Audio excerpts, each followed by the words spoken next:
Hello, hello. Good evening, everyone. Oh, what a beautiful day it is again. Friday, Friday, that Friday feeling. Oh, and here we are on day three. Day three, day three. Day three of our dry fast or our pranic living. So wonderful. And when was the eclipse? Is it Wednesday, Tuesday, Wednesday? So a few days after the eclipse, how are we all feeling? All these solar flares abounding with that Sun King gifting us his wonderful light. Just doing a little bit of sun gazing here. The sun is way over there, starting to make his trip down so the night can bath. So day three, feeling wonderful.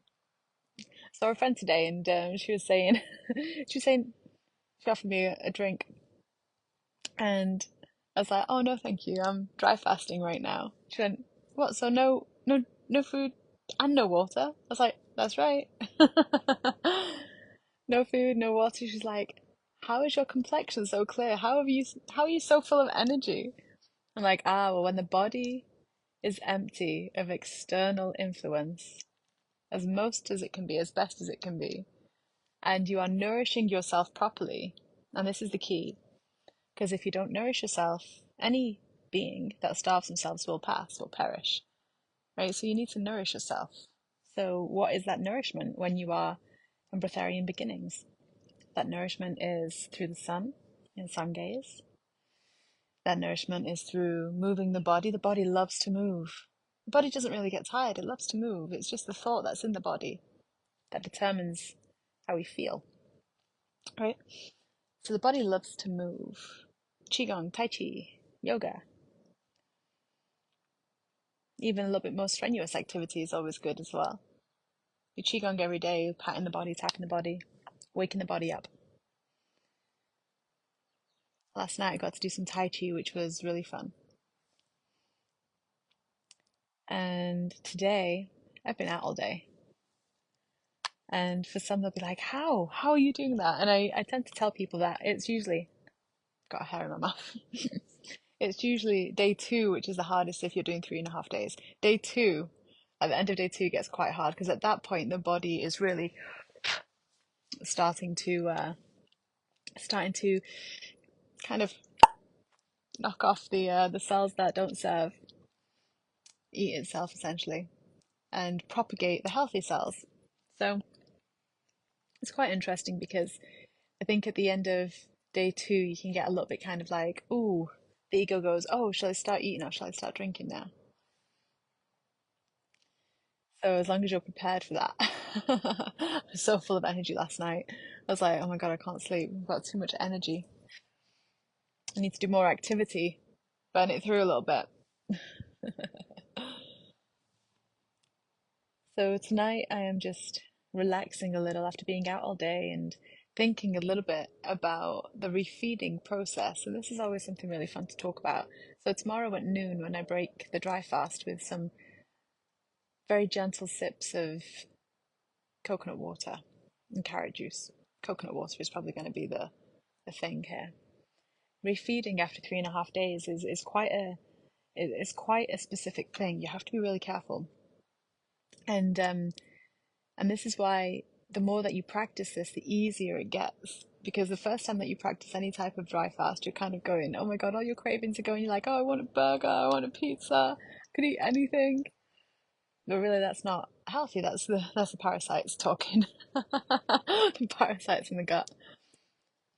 So when you refeed, you have to bear in mind that your body's been empty for 3.5 days, nearly 4 days, and you've been nourishing yourself on light, on prana, on chi, energy. And going from that to something heavy is a big contrast.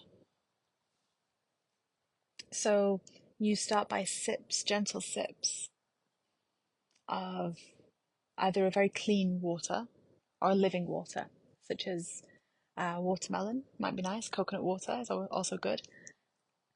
Carrot juice is really nourishing. It's the closest to milk, to the mother's milk.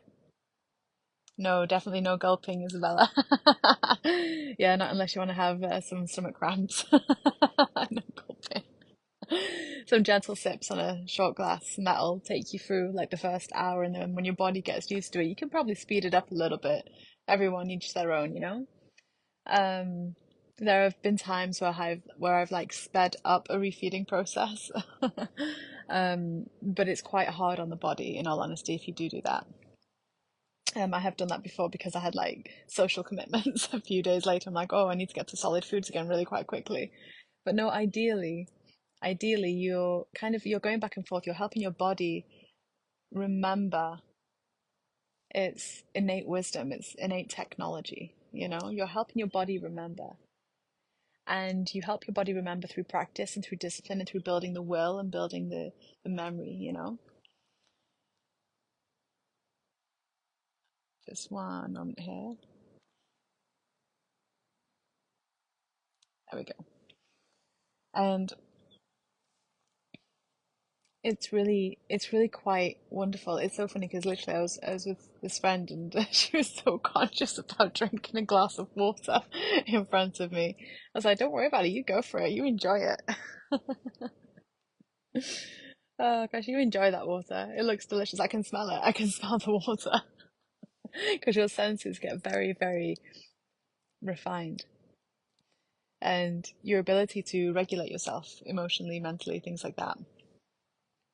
You've become really very balanced, very grounded. It's quite a practice in grounding. And so ideally when you're refeeding, you'll maybe go from like a water or like a very gentle, very simple water such as watermelon juice or coconut water or something such as that. Carrot juice would be the first thing that you may try to go to. That would be a very good, very gentle thing for the body. And then as the next few days go by, if you want to press some fruits, get some organic fruits. I wish I could show you my fridge. Oh, I went shopping yesterday to get some fruits for when I start juicing them tomorrow. I'm so excited to juice them, you guys. Oh, I'm so excited. I have watermelon, and carrots. I've got 2 bags of organic carrots. I'm gonna have a new juicer arriving tomorrow that I could put whole fruits in and stuff and vegetables. Because the one that I have now is like it's really good, but it struggles with like the harder vegetables. So I'm really excited for this juicer to arrive tomorrow because I'll juice 2 bags of organic carrots. And you can dilute the juice just a little bit when you're refeeding. Dilute it with a little bit of water and just sip on it, you know? And it's amazing how strong and energized you can still feel like at this point in time. You know, I just feel like I could be awake forever. I can't believe it's only like 20 to 6. I'm going, gosh, it feels like it should be way later in the day, you know? Hello, Norma. Who else is online? Hello, Helen. Anyone got any questions for dry fasting or refeeding process or anything like that? Just pop them in here. But yeah, I just thought I'd do a little check-in. And tomorrow I'm going to be doing an Instagram live with my wonderful friend breatharian Jerome Shaw. And he lives in the States. He's such a charming young man. And I'm so privileged and pleasured to connect with him and to share our conversation with you. So that will be live on Instagram. So you can see it via my Instagram channel, Ascension to Love with Alice. But I will put it onto YouTube as well. But that'll be a really cool conversation, and that'll be the day 4. Eating solids again. So that's up to the individual. If ideally you'd wait a fair few days. If you're doing it as long as I'm doing it here, so 3.5 days, you would want to wait at least 5 days before you eat solids. 4 or 5 days. You don't have to. You can do it much quicker. There have been times that I've done something like this and then I've moved on to solid foods really rather quickly, which was not wise, which was quite an immature decision. um, you know, But yeah, so what I've got in the fridge to prepare myself is I've got the fruits that I'm going to juice. Um, so I've got the fruits that I'm going to juice. So the carrots and the vegetables, obviously. And so I've got the carrots, the watermelon I'm probably going to juice. I have another melon that I'll probably start to eat maybe around day three. I've got some blueberries that I'll start to do that with. I've got some lettuce, avocado, and cucumber that I'll make into like a little wrap, and maybe that'll be like day four. So Saturday, Sunday, Monday, Tuesday. Maybe by Tuesday, I might be eating that. Maybe a little bit sooner if my body says that it's ready for it. But it's kind of you got to listen to your body as well. But the thing is that you're breaking codependent habits through doing this. And we're very codependent on food. We're very addicted to food. We don't actually need food to live or survive. Food should be for pleasure, right? It should be for pleasure, not because we need it. Oh gosh, I need it. You don't need it as long as you know how to nourish your body in other ways, and your body knows that as well. Because this is the thing: it's we're in an experiential life. You can't just know the theory and then expect it to be perfect. You have to practice, right? Um, I mean, fasting. I mean, it'll be really good. Hypothyroidism. Yeah, I mean, medical terms aside, obviously, as soon as we say a medical term, we then have to disclaim it with, "I'm not a doctor. Go get a second opinion." But the Western world doesn't really know about this, so hypothyroidism. Everything in the body, everything physical, everything that's showing up as a disease, as a malaise, as a misalignment, anything kind of going wrong, or not as we want it to go, not as you know the idea is that the emotions that you're feeling that haven't been processed, the thoughts that are kind of stuck in your body that haven't released, the beliefs that aren't true, the false beliefs, those things create emotions. So like if you've ever been to a really good therapist, and especially if they're doing a process such as EMDR, which I've had the pleasure of receiving, is they'll get you to kind of recognize through the things that you're feeling, whether it's in your body or whether it's in your emotions or anything like that. um, they'll get you to kind of realize what the belief about yourself is. And so, yes, you'll feel emotion, you'll feel like, there'll be characters in the story, but there'll be a belief about yourself that you have about yourself. If other people think this, then what's the belief about yourself? And that shows up over time in the body. Now, whenever you're fasting, it's like as soon as you reach a day and a half in dry fasting, your body is now killing off the cells that are malfunctioning and only propagating the ones that are functioning well. So if you think about hypothyroidism and the thyroid gland and whether it's working optimally, how it's meaning to work or anything like that, you know, the body's going to start to kind of like do away with the parts that aren't working and only propagate the healthy parts. So how powerful this actually is. I mean, there are clinics and medical facilities in places like Russia where they receive people that have been diagnosed with terminal or incurable diseases or illnesses, and they will take them through a hard dry fast. I've not been doing a hard one, I've been doing a soft one. Like, I'm still washing my face. I'm still brushing my teeth. I'm still having a wash, so I'm still touching water. I washed some bottles that I'm going to put juice in later. I'm still touching the water. Whereas, like, if you do a dry hard fast, you're not touching any water. So you are the complete ecosystem. Hi, Diane. So nice to see you.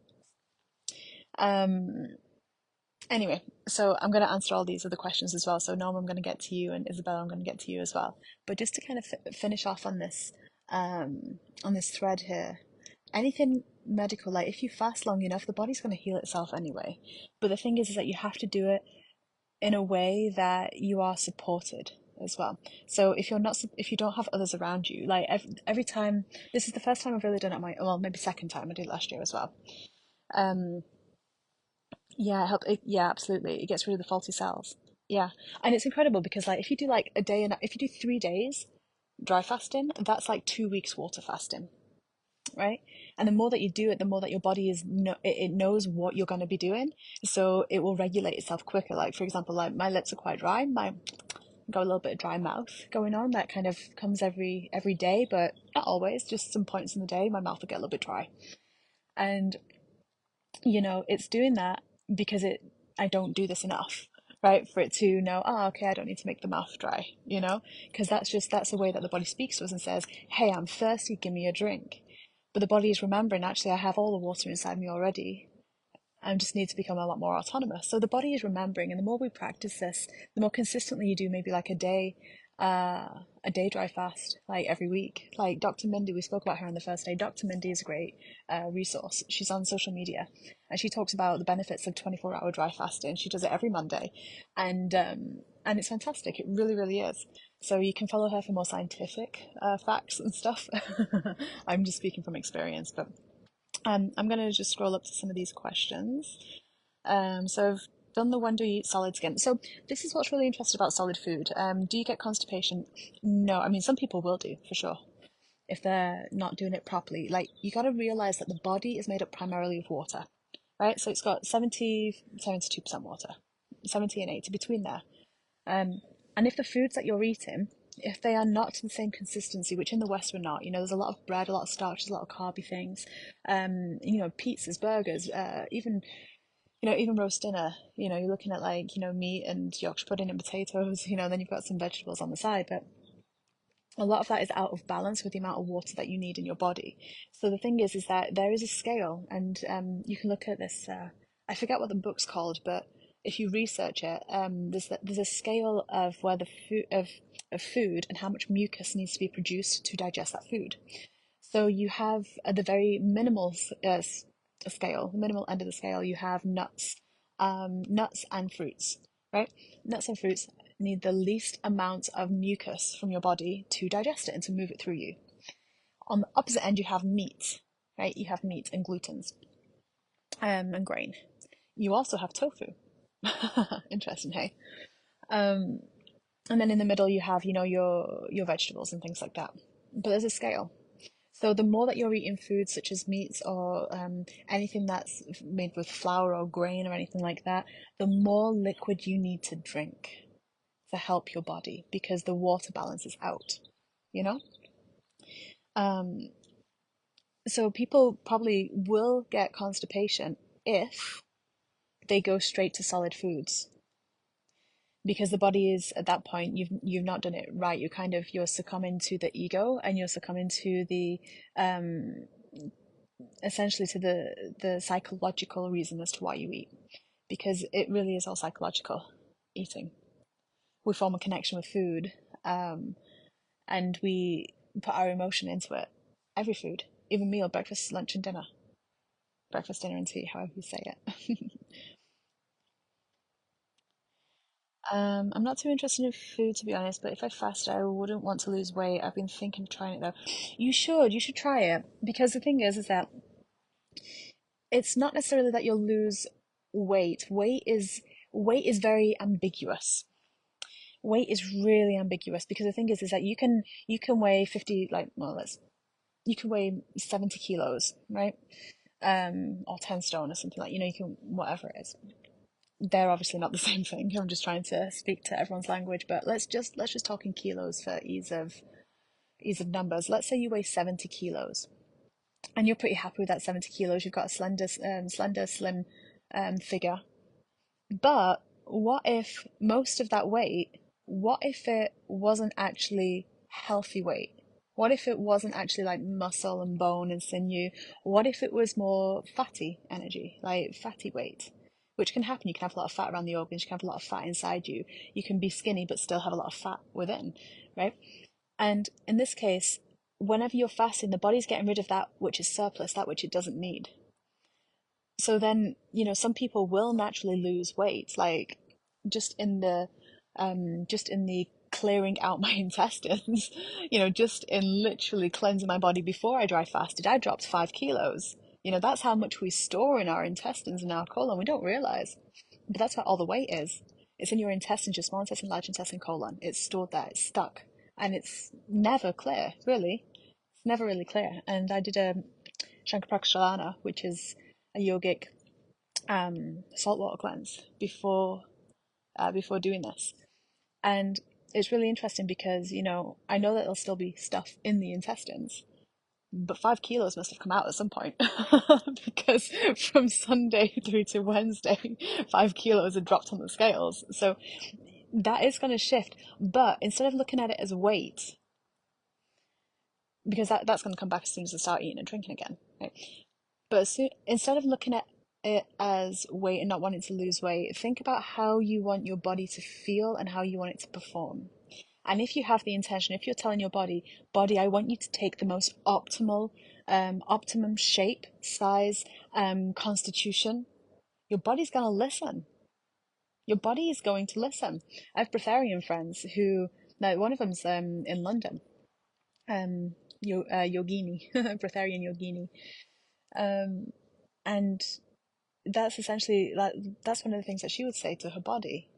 I want you to take the form that my highest self wants me to have, because you will naturally lose weight, but it's not that you're losing weight, it's like you're losing the cells that are malfunctioning, that aren't serving you, that are surplus to requirements, that have only been there because you've been holding on to the emotional baggage. Because whenever you fast for this length of time, and once again, I wouldn't say that you do it like, don't do this at home, don't do this unless you're going and unless you're surrounded in a group of people that do this regularly, you know.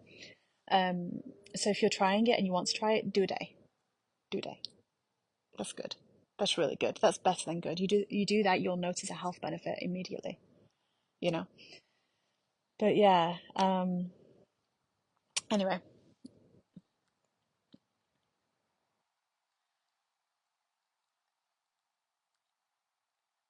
how often do you think you do it? How often do you think you do? I've not really done one like this for a year. Like, it was this time last year that I last did this, which is quite a gap for me. Like, I started doing them, God, I don't know, maybe 2021, 2022. I can't remember which year it was. It was in the middle of winter. I was in a yurt. I was in my friend's yurt sitting. um, yeah, just to answer that, Isabella. Yeah, I don't eat till 12. Is that a kind of fasting? Yeah, it's intermittent fasting. That's really good as well. The body wants a 12-hour break anyway to digest. When there is food inside your body then sends 80% of its energy to digest food. So if you've got work to do, if you're wanting to be productive, then you're not going to want to eat really. That's why you always have that lull after eating at lunchtime, right? Everyone gets tired because they're all kind of like knackered and like sugared up, and then they want caffeine and they burn their adrenal glands out and blah, blah, blah. But yeah, I mean, if you're slim, then you're naturally going to have that form anyway. It is going to look like, if you do long fasts, Isabella, if you do long fasts, you do them regularly, your body is going to change shape, but you'll also get more energy. And then if you wanted to fill that out in a healthier way as well, like if for example the body's holding on to some fatty tissue, because all this type of fasting is a mental game. You're building your mental resilience, you're building your mental discipline, your mental mastery. You are clearing out the shadows. You're actively, proactively clearing out your shadows, and they're stored in the body, in the subconscious and unconscious. um but yeah, you might find that, okay, well, some weight will drop off, but now you might want to, your body might want to do more cool things or something. And then muscles start to develop. And instead of actually losing shape, you're going to get, you're going to fill out, but in a very strong, but still feminine way, you know? To go back to your question, Norma, how often do you do it? I think I find it easy to do one day first. Absolutely. Just choose a day, and you don't have to do it every week. Even if you do it every month, that's still better than not. If that's what you're being called to do, if that's what you're being called to do. Um, I mean, we're all fasting anyway while we sleep, right? While you're asleep, you're not eating and drinking. So you're going for maybe what, 7, 8 hours fasting. And if you then take it for a few extra hours when you wake up, then that's intermittent fasting. You're not eating for like 12 whole hours. Ideally, you want 12 hours so your body can digest and your body can actually put to use and, really kind of utilize everything everything that's gone in there, right? Utilize everything that you've had from the meal before and things like that. If you do want to start doing like a regular thing, then yeah, choose a day and just try not to eat anything too heavy the night before, because this is the thing, dry fasting gets hard when you have a lot of food in your intestines. Dry fasting gets really hard when you do that because think of it this way as well. When food goes into you, food is then starting to rot. That is what is happening when your intestines, when your stomach, when it's breaking it all down, that food is rotting, right? You don't want rotting food to stay in your body if you're not drinking and moving it through you, right?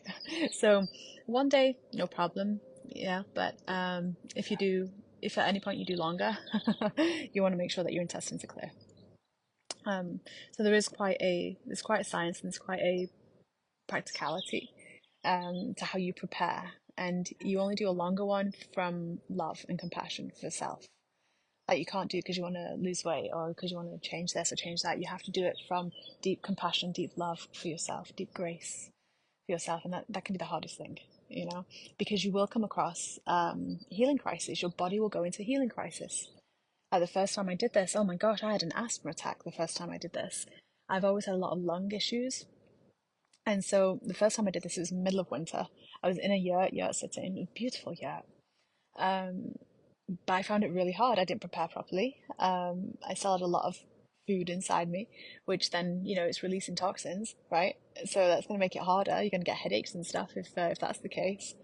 Um, and yeah, it was really, really challenging. And I broke a few hours early, only a few hours. I was really proud of myself. It was literally only like 3 hours early. So I did like 81 hours instead of 84. But still, that was longer than I'd ever actually fasted for.